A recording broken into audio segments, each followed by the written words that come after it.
Okay, I woke up this morning and I have this idea.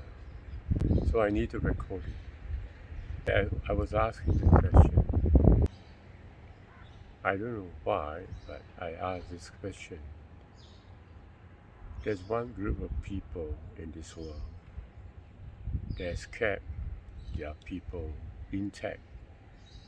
Yes, although they face a Holocaust and there are anti-Jewish people around, but then they still survive.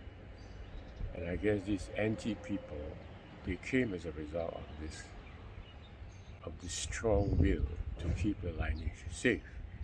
Is how do they keep their lineage and their people for all these years intact? Let's look at my family and myself. Okay, I only know the name of my grandparents, but how about further down?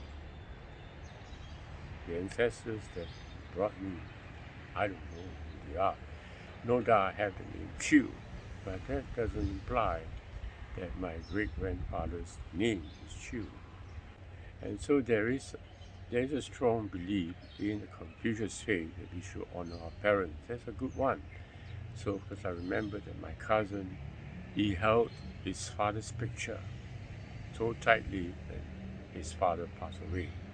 It's a tradition, it's a tradition in the family to hold your father's picture or to light up a light before your father's picture, and the children will honor their parent as it goes on.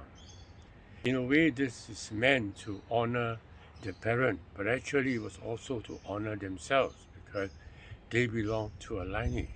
And if you honor your parent, you actually honor your own lineage down. It is awesome.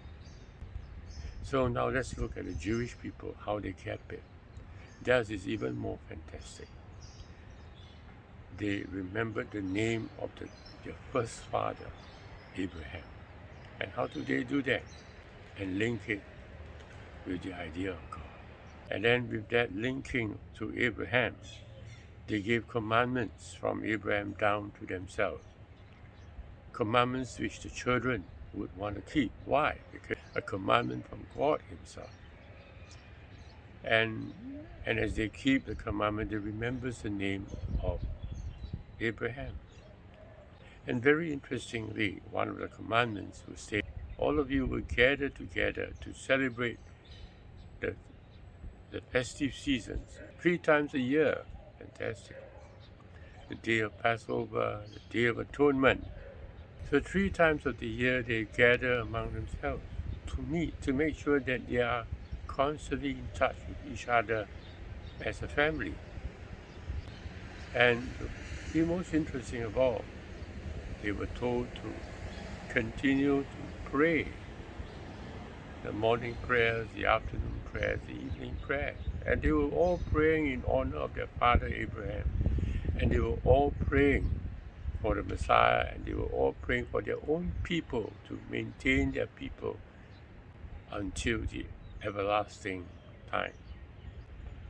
Where has there been a nation like this before? If you are not Jewish, well, if you join them as a group, you become a recipient and a beneficiary of that group, Israel. So isn't that important that Gentiles should join that group that kept their own lineage for a long, long time? And you may say that the Chinese people are a big group of people, but the problem is that you don't know your name of your forefathers. You cannot trace your own special lineage.